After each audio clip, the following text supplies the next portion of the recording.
howdy, howdy, howdy. Welcome to the office. I am the professor, la profesora. Don't quote me on that one. I'm a horrible. I'm Bulgarian and American, so I can't even speak Spanish, but I've been watching uh Casa de Papel and I've been very motivated to do so. Very good series from Spain. Anyway, today we're going over something very important, something very mechanical to the brain, something that is almost like lifting weights for your brain rather than going to a gym and training and lifting and bench pressing and whatever, training your physical muscles. We tend to forget the brain muscles. They are also muscles. They also get fatigued. They also need water when you use them to an extended period of time that is individual based on how much the person uses this thinking process. If you're accustomed to thinking like this, then you probably have more stamina to think like this. But if it's something that has been a bother, something that has been a confusing factor, then thinking like this will get a person very tired. And this happens very often with my students. And this is why we're going through another student review that you see here, that you don't see here, but you'll see right now. And this is the meat and potatoes of, well, algebra, if you will. So, my name is Christoph. I'm a teacher, educator, tutor, instructor. I've held classes. I do normally one-to-one tutoring. If you do need any help in mathematics, statistics, computer programming, you can find me on Patreon as a super scholar, Chris MIA. You'll see it scrolling up there at the top if you are interested in having one-to-one sessions with me. You can also find me on stigmelearning.com, which is another place that I tutor, and it's specifically for like more grade school level, anything between 5th to 12th grade. So depends on what kind of tutor you want. Do you want it within a institutional environment where you can go to a actual company and do it, or if you just want to basically contact me directly? Either way works with me. But if you need help, I always recommend finding help, good, efficient help, to overcome any math issues because today we're going down the rabbit hole, the deep, deep rabbit hole of solving for a variable. But uniquely enough, this is one of the trickiest problems I've seen, and probably one of the last things that I personally learned back in college, high school, college area. I knew it in high school, but it didn't click until college. That's one of the things. You can learn something and repeat the pattern, but not totally understand what is happening until one day it just kind of clicks and you're like, wait, that's why I was doing that this whole time, because this is the reverse of this, and I need to do this to do that. Logic, right? It kind of clicks in the process of using it, and in specific cases may be that aha moment for anyone at any given time. So we're observing q x plus 5 parenthesized plus rx equals 3q. Now I'm going to recopy this over down to another page. So we have q.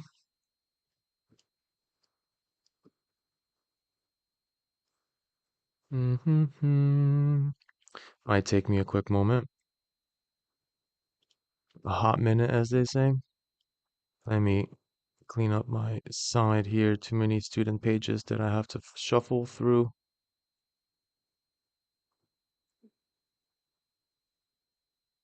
just to get to the end here. There we go. So x plus 5 in parentheses, and then our q added,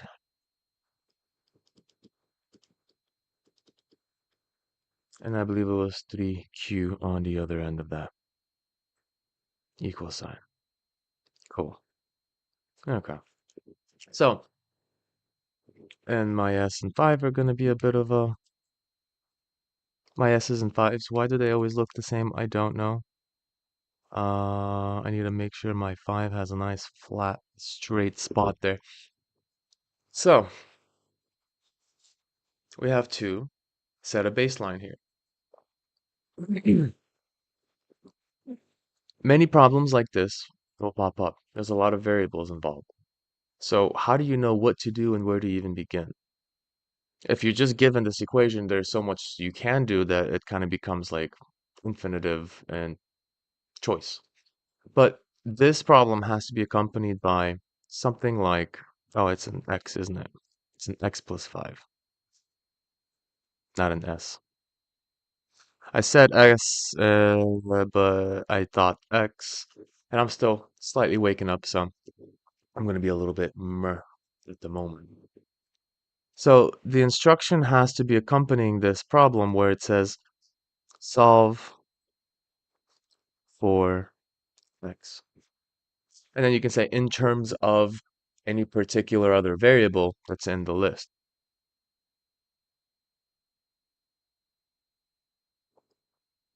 So what we're really focusing on here is getting x by itself. So when we solve for a variable, we're essentially getting it by itself because in order to understand what it is, we have to isolate it. And in the English term of things, in the word problem form, x is directly translatable when we're looking at these symbols. Equals is the keyword is. So when we say what is x or solve for x, then we're essentially replying in mathematics with x is whatever we find as far as gunky equations and whatnot, right? So the goal for us is to solve for x, meaning to get it by itself. So the statement itself gives us the answer of x is this gobbledygook, this mess of numbers and variables. In terms of, and this is just for the observation in word problems, because I always say it's not the math that's hard, it's the words, it's the English that's hard, because you can interpret words in different ways. In terms of Q, R, yeah, Q and R. We only have two other variables, and that's Q and R. So when we say in terms of, well, we're probably going to have a couple of terms over here. Terms being anything separated by a plus or minus, right? So in terms of Q and R is basically saying, hey, put everything else on the other side. So solve for x, put it on one side by itself. And then in terms of Q and R, put anything that's involved Q and R and everything else, like numbers, constants, put them across the equal sign from x. Not on the same side, on the opposite side. And it wouldn't matter which side you decided to put this on. We normally read from left to right, so x by itself would be easier to see, I suppose, from the left to right, but in the end, it doesn't quite matter. Either way is going to work. If we have x on the left side or on the right side, the equation still balances, and the answer doesn't really change. So, then our goal is to focus on x and try to isolate x, to get it by itself. In order to approach this, we need to take some concepts in algebra. The first concept is PEMDAS. And really, it's the main concept. It's the one and only concept. But we have to observe PEMDAS in two different ways. One is from the left to the right perspective. In this perspective, you are essentially solving for numbers. Let me kind of move this down a little bit because I'm getting hit up here on the rooftop. There we go. So, combining numbers, how about that? When we're combining pure numbers, no variables, no x's, no y's, no nothing. This is just the typical process we've learned way back in third, second, first, fourth, fifth grade of what happens when we add two numbers together, right? This is the left to right process. After adding, we learn multiplication and division. After multiplication, division, we go into exponents and parentheses. We learn it from the right to the left, from the simpler to the more complex. But the prioritization of which one is done first is through this PEMDAS process. The steps from the left to the right. Now, not many have been shown this. Not many teachers that I know, I don't think I've had any teachers that portrayed it this way. But there's also a backwards reversal of PEMDAS. And this is when we start from the right side and reverse our focus, our prioritization of what's moving. This is when we have variables.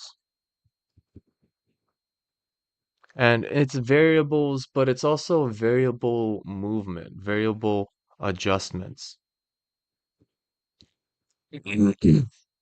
Because we're not changing the problem. We're not, as long as we're following the right rules of manipulating the multiplications, divisions, additions, and subtractions, we're not changing the actual overall problem here. We're simply adjusting where certain variables are on the problem. That's it. But we prioritize the process here from the right to left process. And normally the variable that we want to adjust is going to be stationary. So let's say we say X is our focus. We lock in X. X will not move. We don't want to necessarily move X in any way, shape, or form.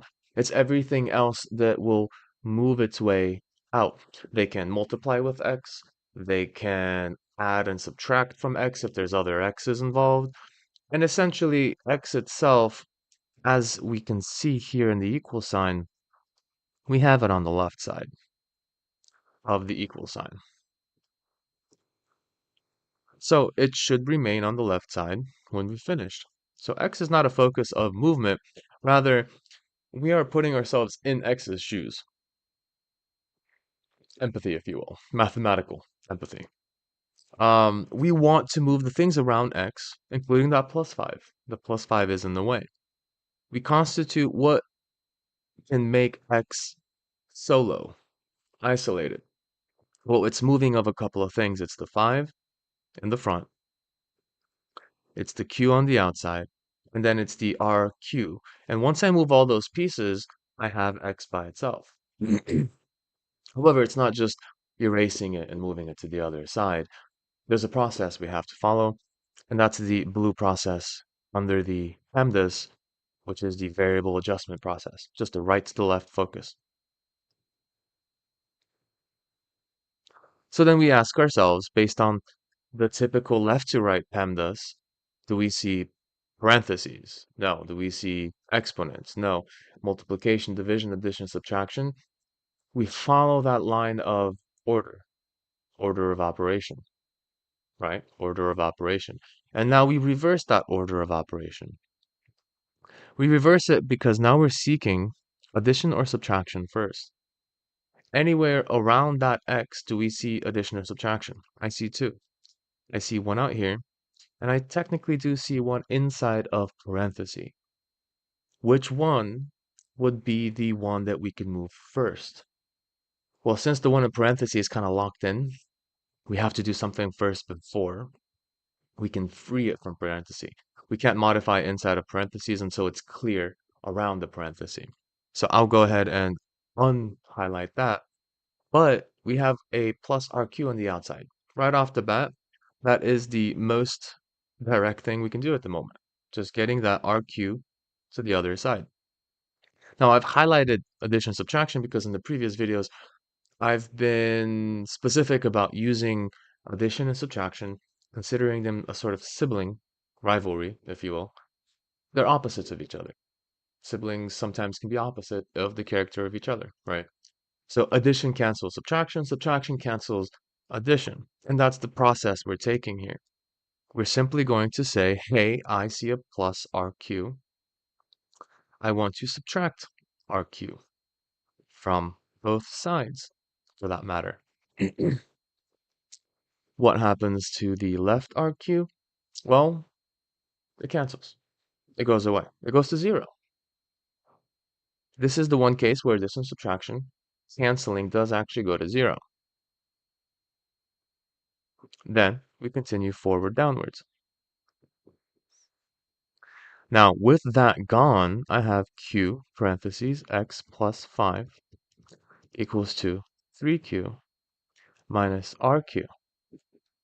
We've already gotten to a point where from the first line to the second line, we're much cleaner. We don't have, and looking at where, of course, our equal sign is, always keep an eye on where the equal sign is. That is your middle point. So it's good to always have that perspective of where it is. We can see it's already less stuff, which is the whole point, right? We are seeking to get this cleaned up so x is by itself. Well, the next step here is to think about, all right, this again. We have done the immediate being most outside, addition, subtraction. That's the completed process now. Next, we want to focus in on outside of addition, subtraction, because we did notice a parenthesis. That kind of happens if you look at the order. That happens over here. So we haven't even done multiplication division yet before we could think about parentheses. So the next thing we do is multiplication division. Just like from the left to the right, we proceed with each piece in order. Don't skip anything. And then from the right to left, same thing. We consider the process piece by piece in order or reverse order. So I can't quite do parenthesis yet because it's at the end of this reverse order of PEMDAS. But we can essentially do multiplication because, yeah, or division, right? They come in pairs as well. Multiplication, division, just like addition and subtraction, have a sibling relationship. They cancel each other out. They are opposite of each other, therefore canceling.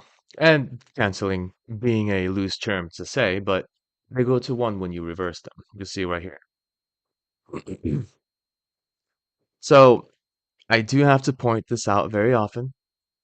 And it's probably in the mistranslation of teachers trying to explain the progression of multiplication. But this q is in fact multiplying. It's multiplying with the parenthesis. There is no symbol between the q and the parenthesis. However, that is a sign, a implicit sign of multiplying.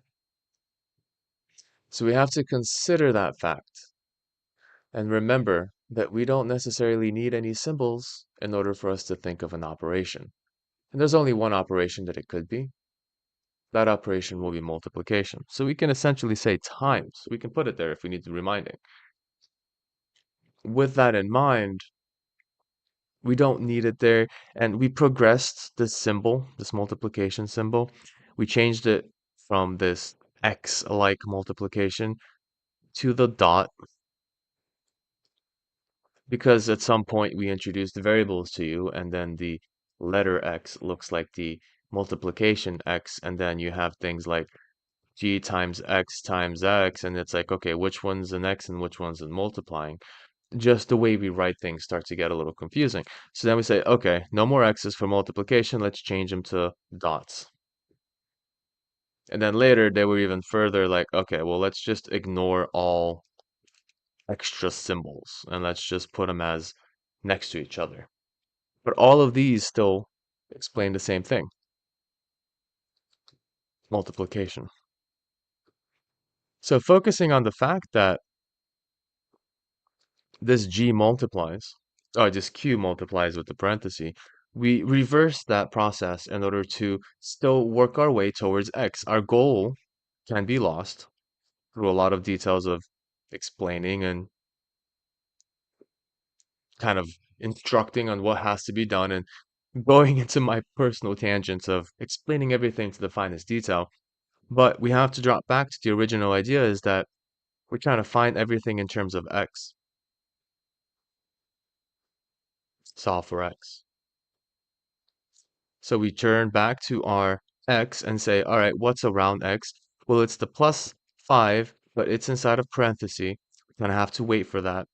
But there is a q in the very immediate outside, almost like working our way outside in, like opening a box and trying to get all the stuff from the top out of the box before we get to the inside, all the box packaging, if you will. You got to get the packaging out before you can start seeing what's inside the box. And we're trying to get all the packaging out until we can see x by itself to find out what x actually is. So the opposite then, in the PEMDAS process, M and D are siblings. We divide by Q, everything. So we do the same thing to both sides. That's an important factor here. When we multiply or divide, we're globally doing it to everything. A consideration to do is to put a parenthesis around everything and then divide everything by Q. Keeping in mind, we are still separating left to right, the left of the equation to the right of the equation. We're always keeping that separation between the, in the middle of the equal sign. Then we can say, okay, the q's cancel. They become a 1. Q divided by q. X divided by x. 5 divided by 5. 2 divided by 2. 1,520 divided by 1,520. Does not matter which numbers we use. The fact is, it's the same thing divided by the same thing. A number divided by itself is always 1. So we get rid of that. We continue forward. And we're left with an even more simplified version of the previous. We may have to adjust some things here on the right side, but so far so good. And in fact, we can adjust this here. The q divided by q does become 1. We can explicitly show the 1, or we can just say 1 times anything is itself, so let's just remove the 1 and keep itself, the x plus 5. And then further, the parenthesis only exists because there was something in the way prompting it to combine the two pieces inside a parenthesis. There's nothing in the front anymore. Q is gone, so now we can free the parenthesis out of its binding. And then finally, for the process, we want to get still the same focus in terms of x. Solve for x in terms of q and r. Well, then the final piece here is the parentheses automatically fell off after we got that q out of the way. The only reason the parenthesis even existed was because of the multiplication. So normally you don't even have to do anything for the parentheses. You just have to look around and remove that one thing getting it or impeding it, making it manifest. And once we got the q out of the way, we just basically have plus 5. Now we start from the right again. Once we get to the very end, we went through addition, subtraction, multiplication, division, parentheses, and exponents. Now we start back from the right and look for addition, subtraction yet again. Well, with that, there is only one thing left. Minus 5. And minus 5 on the other side. And that's it. Now we have x completely by itself. 3q minus rq over q minus 5. We can always simplify too. We don't have to necessarily, they can give you a different looking problem, but still be the same thing. So one thing that I would probably do is separate. Let me see. Q, RQ, 3Q. Oh, technically I can combine. No, I cannot combine. They take a Q out, but I feel like there was a Q left over. Was there not? This might be a case for small. Yeah, there was a Q plus R.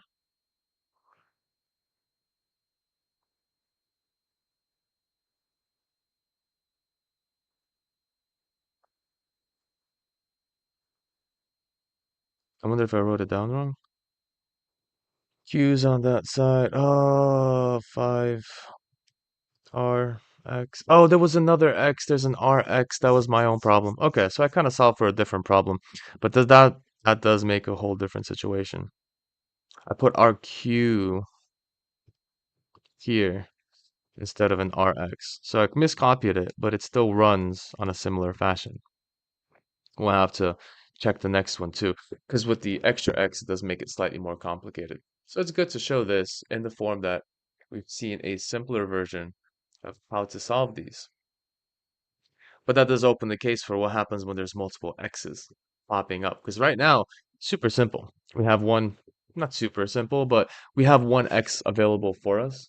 So we are hunting one X.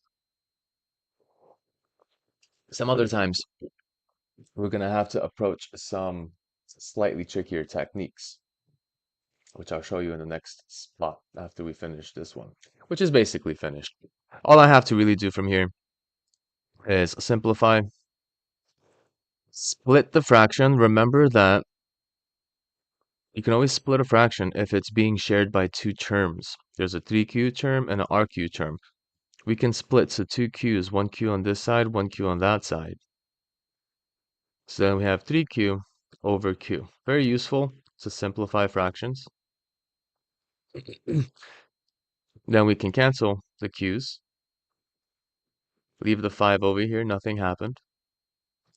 X equals to 3 minus r minus 5. X is going to equal to the combination of 3 and minus 5, so it'll be minus 2 minus r. I'm going to throw in some musica real quick.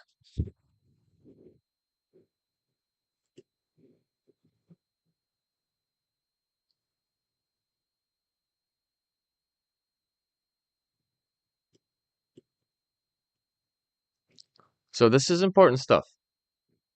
Understanding how this works, how PEMDAS can be served in both left to right and right to left directions, can upgrade the way you understand solutions for algebraic expressions and equations, and make everything much easier. But it is the base meat and potatoes of algebra. We've just essentially generalized it. This is what we would do with numbers and a single variable, as well as, well, a bunch of variables and less numbers. This does bring up one thing about algebra. There's a base fact that we try to essentially use.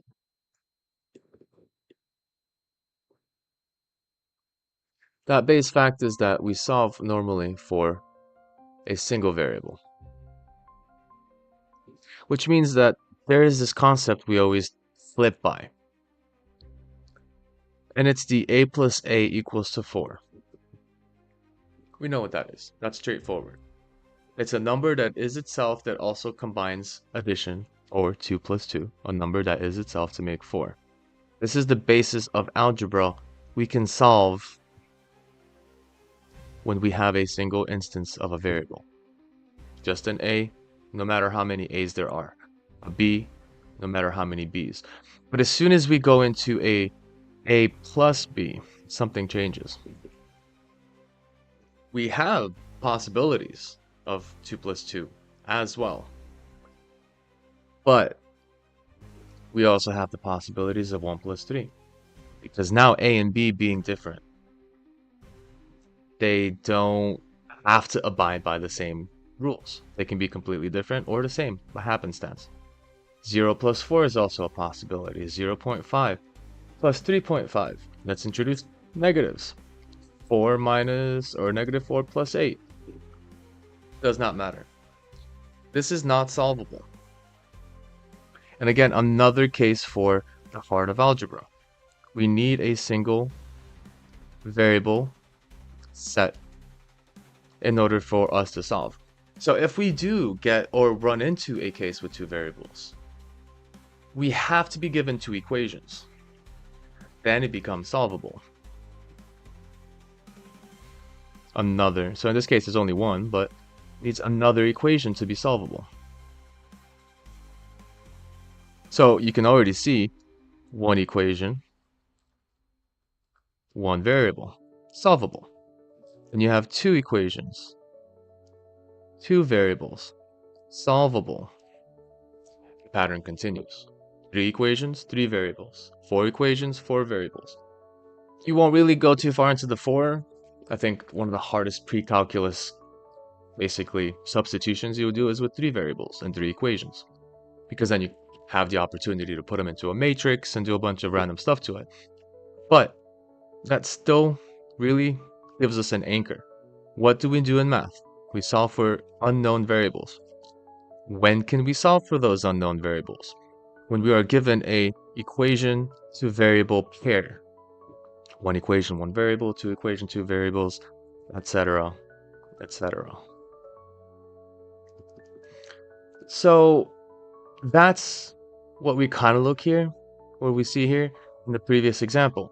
We've gotten to a point where we solve in terms of x, but still we're just given some gobbledygook of random stuff. There's no meaning to this particular set of variables and numbers. But does not mean we cannot still procedurally use algebra or PEMDAS to isolate for certain focuses. What does this even mean though? So why would I even want to be here? Well, the x equals to situation now gives us a shortcut. A shortcut we never have to go through this anymore. If we were given a certain set of numbers for x, q, and r, or really in this case for r specifically, because we don't have a q, we cancel it out. We don't have to try and figure out what it's going to be from the old equation. We simply just plug it in here, subtract by 2, and then we're done. We kind of get a new equation out of this. And it's normally a shortcut. This is why we like these. We don't have to even look at that previous problem anymore. We have a new way to solve for x, and there it is. It's this problem. This happens super often under your nose in the case of, hey, do you remember ax squared plus bx plus c? Well, set that equal to 0 and do a little magic like we just did with the moving of variables with backwards PEMDAS, and you'll get x by itself. And if you already know, you may be completing it in your head, you're going to have negative b plus or minus square root b squared minus 4ac over 2a. Just a bunch of more gobbledygook, right? But that's what happened here. They noticed there's two variables and they solved for a single variable by moving stuff around, by getting and isolating x by itself. So that's another subset or a sub-equation that comes from the quadratic. And that's all it is. If you remember the quadratic, you don't necessarily need to know the quadratic equation versus the formula, right? You can still essentially use this for everything as a universal tool. But if you remember the formula, you can do much less work by just plugging in and figuring stuff out. There's more that comes out of this. There's the completing the square. After you complete the square, so this is the solve for x. This is the complete square. And that ends up being like another form of an equation that exists, but comes from specifically the quadratic equation. All of those little extra tools that we always go through end up just being shuffling of variables in the form where our original thought is use an equation, solve for x, with the terms being defined. We focus on x being by itself, the equal sign being the is definition. What is x? X is this gobbledygook. And when in terms comes to fact, that's just going to be on the other side of x. It's going to be something plus something plus something plus something. So basically, in terms of q and r, just move q and r to the other side. we don't really want to focus on them. Let's move them over there. From that baseline, we start there. Now I did, again, this copy is a problem, but it made it much easier for us to solve. So let's see another more complex one, which I really wanted to copy this one because it has every single little detail that can get difficult.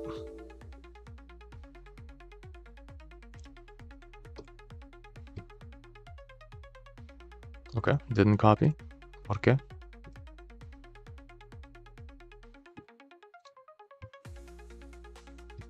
There we go.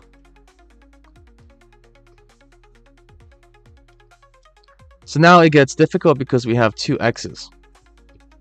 If you're not used to this,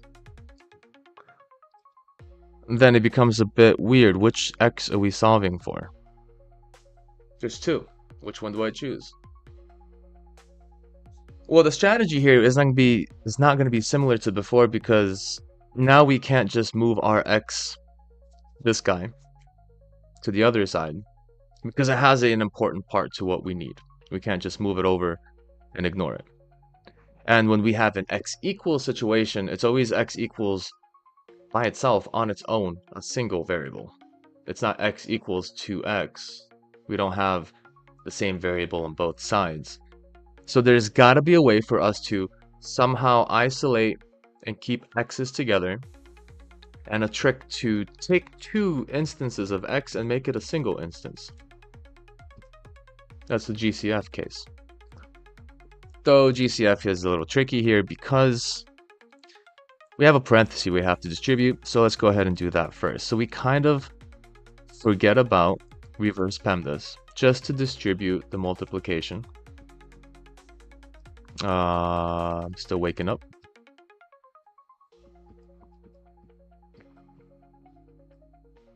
Now x is here. Again, focusing on the one thing we need to focus on, being alone. So we shuffle around a little bit.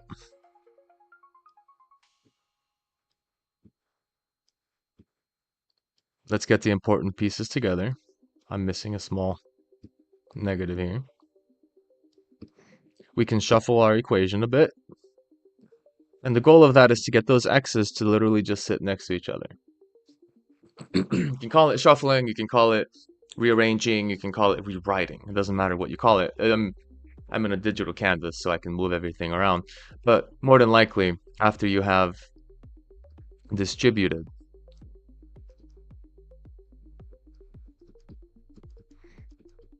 you're going to write a new line with this sort of organization, the x's to be next to each other. So when we do this, it makes it more familiar. Qx and Rx have a x as a common GCF. So notice we distributed Q, and now we're going to do the opposite with x. We're going to take out a GCF to the front. This, I will say, was one of the probably last things that really clicked in my head. I knew I did it. I knew I had to go through the process, but I never associated that distribution and the GCF were just opposite of each other, direction-wise. Q went in parentheses and became from 1 to 2. So what's your logic? Well, let's put a parenthesis and change from two x's to a single x. That's the kind of thing that one time I did it and I'm like, so that's why we can make two x's 1. And that's kind of the hunt we have to go for. We have to try and find a way to rearrange some details, bring our interest variable, in our case the highlighted yellow, together, bring out that x, and then we continue as we were before. So now we essentially approach that PEMDAS process, the reverse PEMDAS, right to left this time because we have variables. We subtract and add as a focus. Well, we have an addition of 5q, so we subtract 5q. Check. Then we have x, q plus r equals to negative 2q. Since we got addition and subtraction, we check now for multiplication division. We have that. It's the x times the parenthesis. So we divide the opposite. We always do the reverse. If we have multiplication, we do division. If we have addition, we do subtraction. Reversing all the processes, clearing it out from both sides. And finally, we have our x by itself. Of course, this becomes a big fat 1, so it basically just becomes uninteresting, so we don't even include it anymore. And we get to a point where now we have a definite definition. Oh, wait, q on top. I forgot the q. A definition of what x is. And this is when you have a bunch of variables. Remember, we just went through the examples of quadratic formula. They just ended up going from, hey, here's this equation. Oh, look, now here's a formula. One came from the other, right? The formula came from the quadratic, and it's through this process. We've essentially solved for x of the original problem.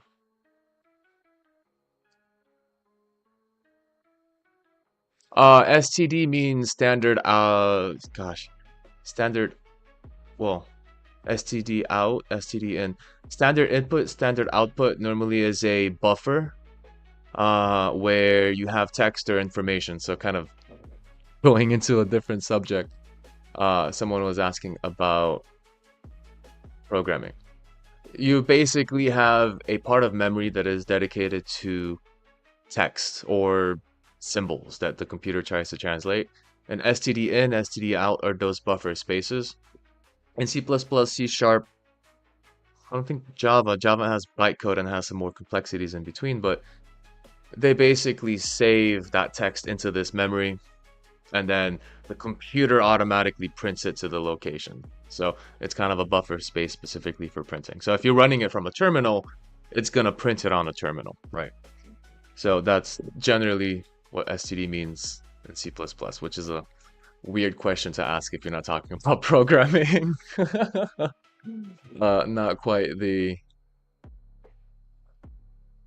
Yeah, I'm a fan of discrete math, and I feel like a lot of lawyers would benefit from understanding discrete mathematics.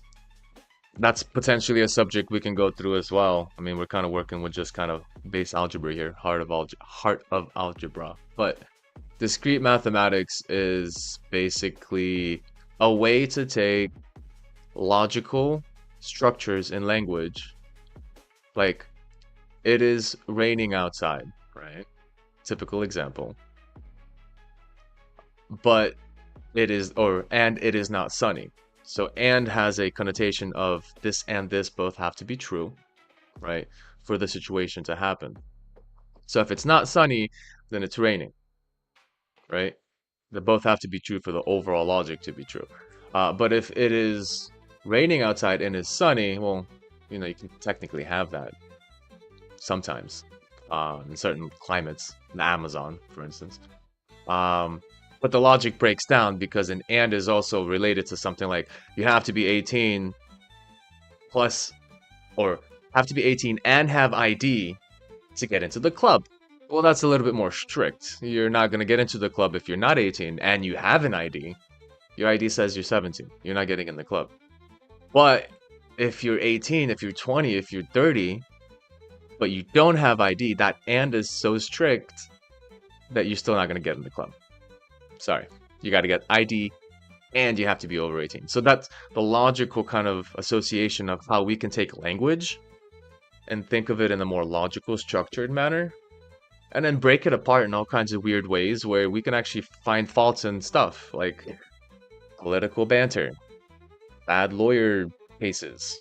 And that's why I feel like a lot of lawyers would benefit from discrete mathematics, because you can actually build a very structured, logical argument that wouldn't even be able to be attacked if you just use discrete mathematics. Am I a fan of discrete? Probably. I like it. Do I do it often all the time? Probably in my head, but not on paper. But truth tables, all that kind of stuff. And then all the operations you can do.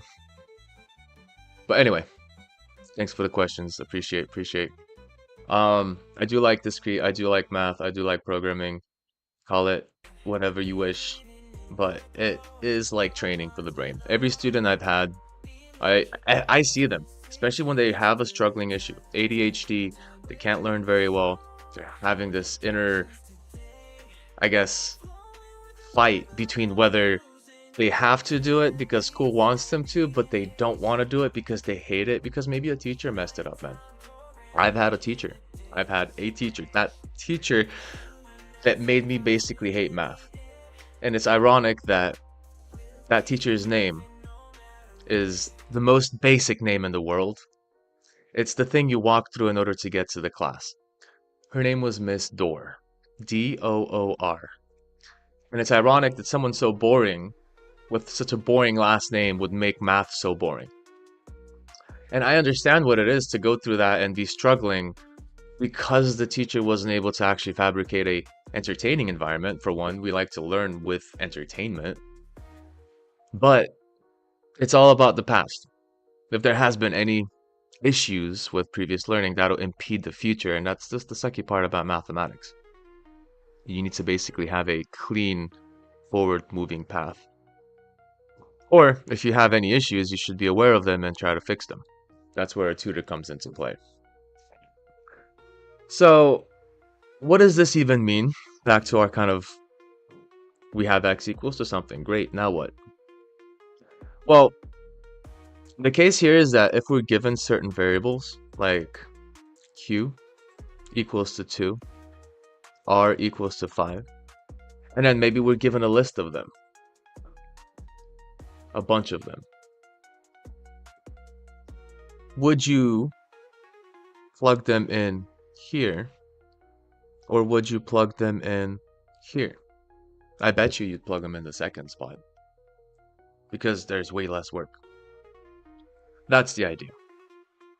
We create a new tool from this process to simplify a long, annoying operational process to a little snack, a little sort of equation, a little thing that we can just start plugging in as many things as we want.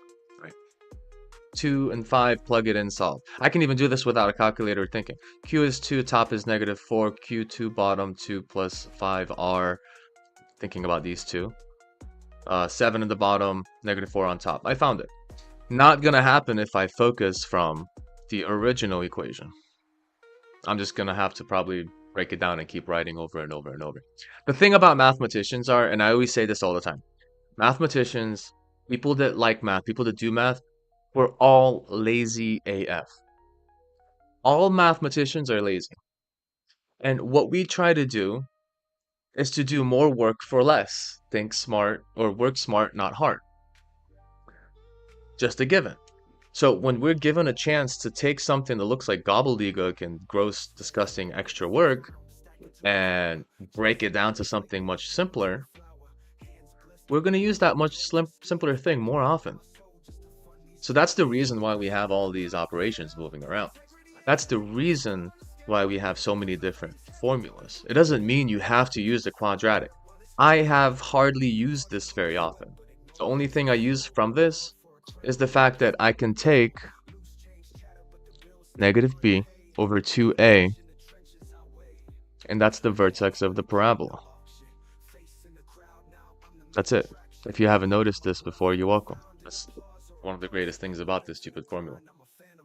You've got the vertex baked into the equation. That's really the only thing I've used from that. The only thing I use from the 8 and the k is the fact that we are thinking about transformations, translations. K pushes the graph up or down, positive or negative. X pushes the graph right or left, but left being positive value, right being negative value. So that's what you're looking at. You're looking at certain equations that are useful for certain cases, but they all derive from a specific center point. And for quadratic equation, it's there.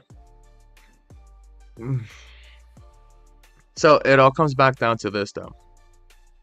If we can't at least solve for any particular variable to a actual answer, like a plus a equals 4 versus, yeah, this can be 4, but so can all of these other options. There's no specific uniqueness to that. When we have infinite options, we don't have a solvable case. So we just kind of ignore it or not even try to solve it unless we can find the secondary equation. The main place this is going to play is you have 200 or $2.50 in nickels and dimes.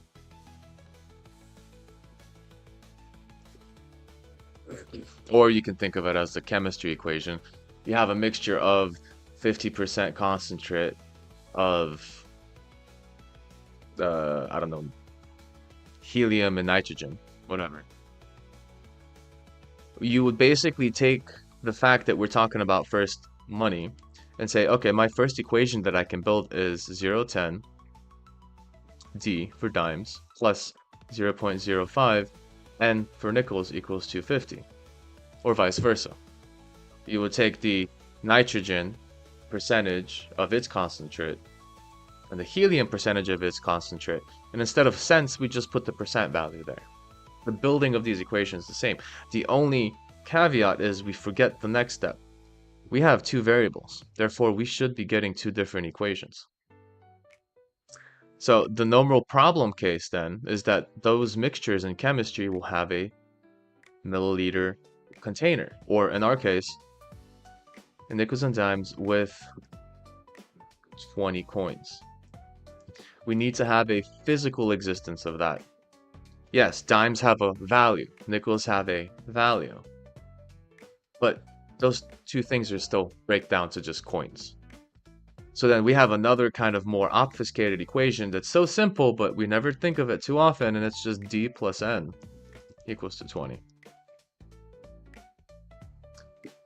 This is the most forgotten part, but if you kind of get that, hey, I have dimes and nickels, they technically only gave me one equation explicitly in the text.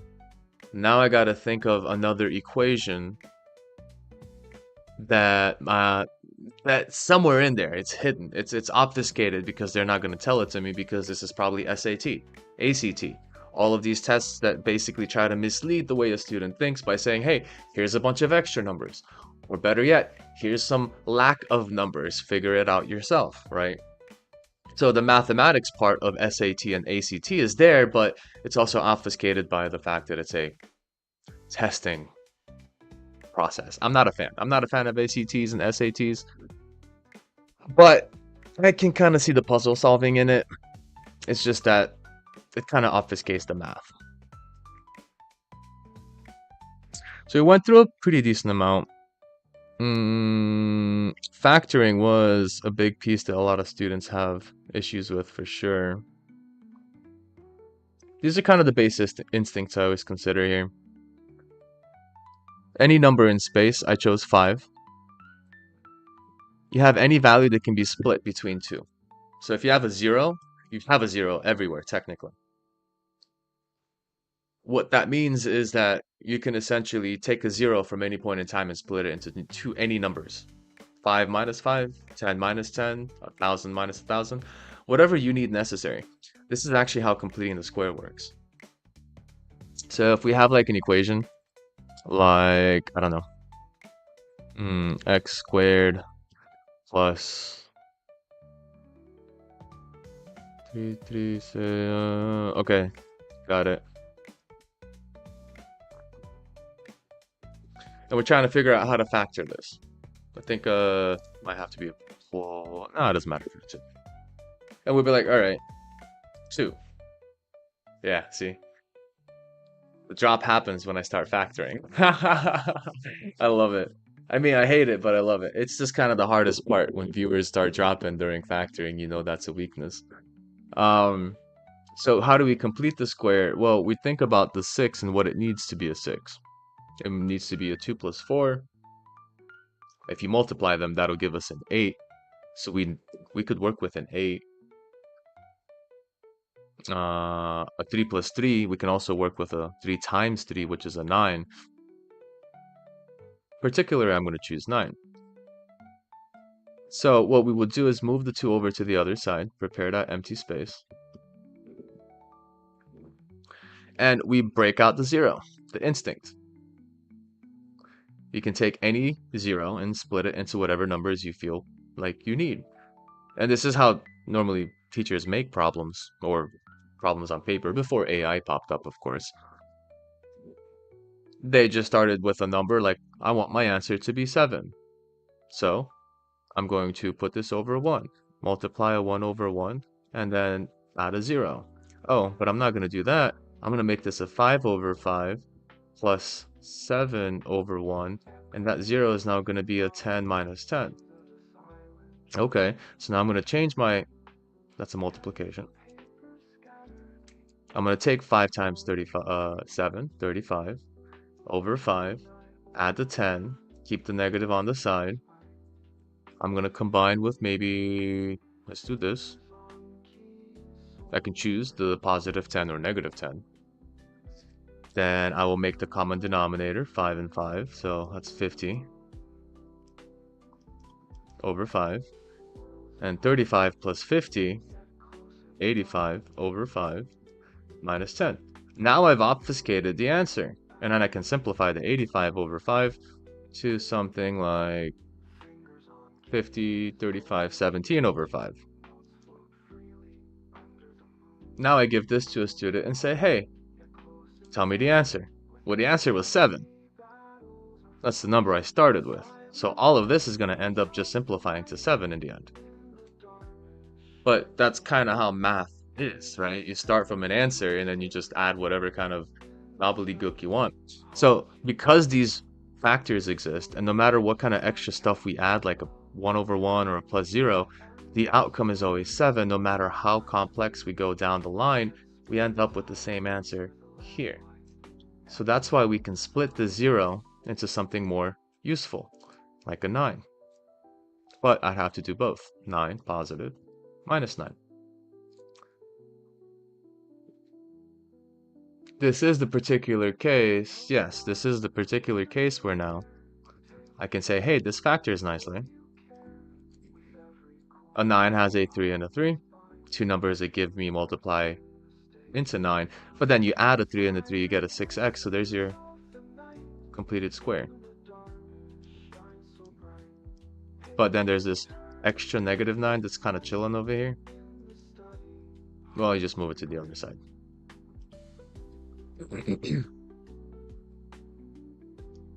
So that's why completing the square is also one of those very annoying types of problems, because this pops up out of seemingly nowhere.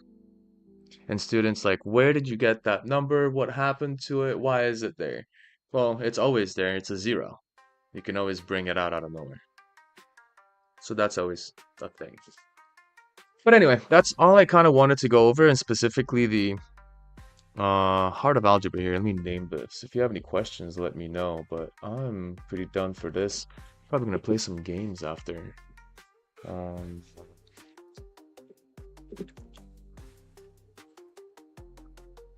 Let's see. Quite an amount of stuff. Quite an amount of stuff. An hour. It's a good amount for a session a day. That's normally the amount of time that my students go for before they burn out anyway. Even the veterans. Yeah. Oh, come here, baby boy. Meet my cat. So I'm kind of done with the mail. So if you have any questions you want me to go over, feel free to leave them in the chat.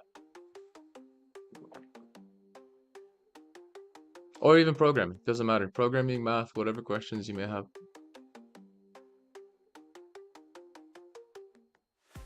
Yo.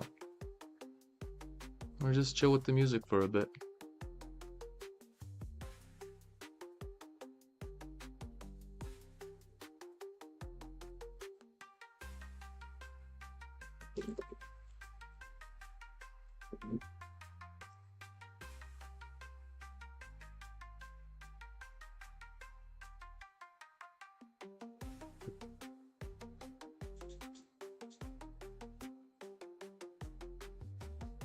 Hmm.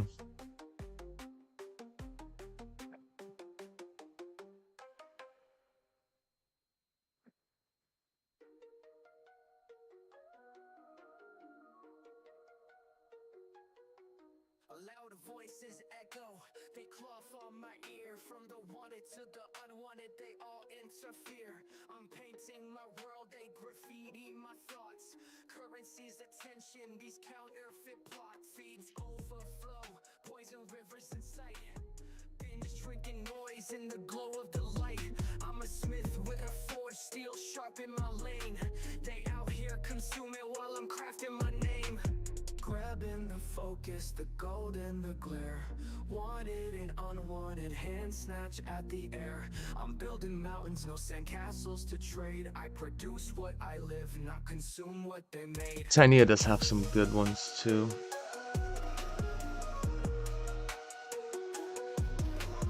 Diluted with garbage, thick haze in the room, dripping toxins. Each post like See, this is a case where we had a similar problem, but just one variable we solve for. Then we can actually get a nice x by itself situation.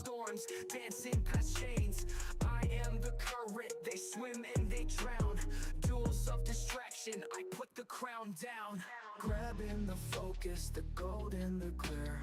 Wanted and unwanted, hand snatch at the air. BRB. Mountains, no sandcastles to trade. I produce what I live, not consume what they made.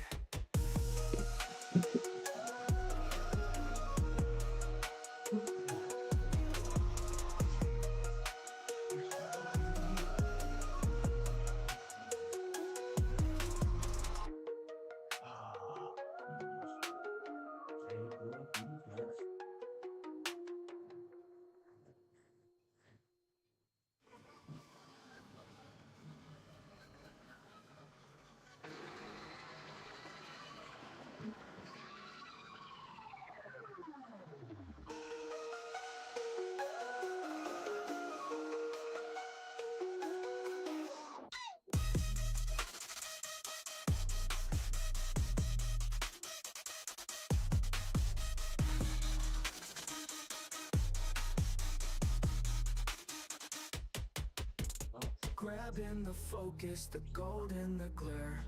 Wanted and unwanted, hand snatch at the air. I'm building mountains, no sandcastles to trade. I produce what I live, not consume what they made.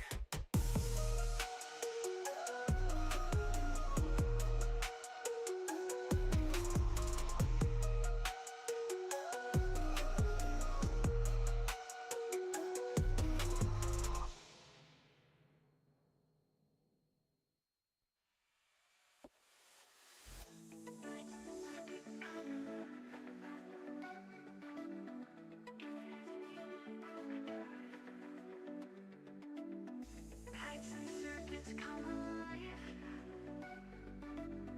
In this neon world we dive, flickering lights, the code we weave, whispered secrets that we believe. Wandering through digital skies, glowing pixels in our eyes, algorithms in disguise, where the endless data lies.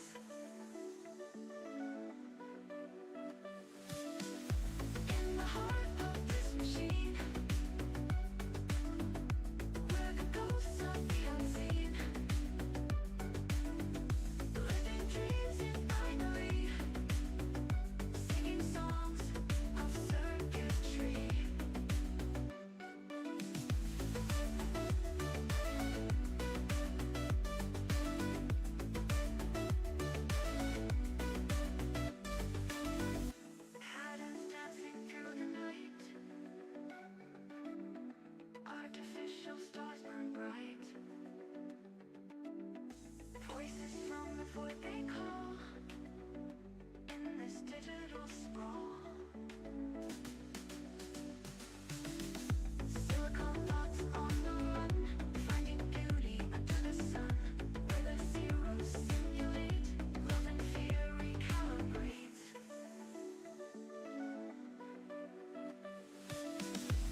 All right.